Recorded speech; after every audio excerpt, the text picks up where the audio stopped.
আমার মনে হয় বাচ্চাদের খুশি করার জন্য অনেক কিছুর প্রয়োজন হয় না, ছোট ছোট বিষয়গুলোতে ওরা অনেক বেশি খুশি হয়। আয়াত বাবু, কেমন লাগছে মা? উরে বাবা, খুশি হয়েছ?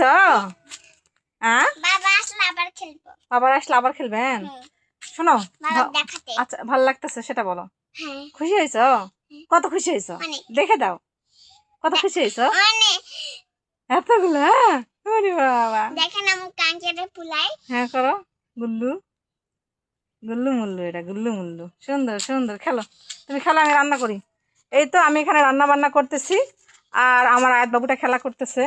আমার বাহিরে রান্না করার এটা হচ্ছে মেন কারণ, যে আমি রান্না বান্না করব, একে তো গ্যাস সেভ হবে, আর সেই সঙ্গে আয়াত বাবু বেশ সুন্দর করে মজা করে খেলতে পারবে। ভালো লাগে কিন্তু এই পরিবেশটা আমার কাছে অনেক।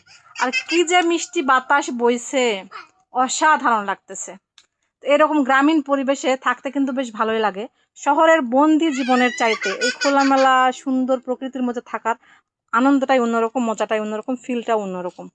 তো কেমন লাগতেছে অবশ্যই কিন্তু জানাবেন।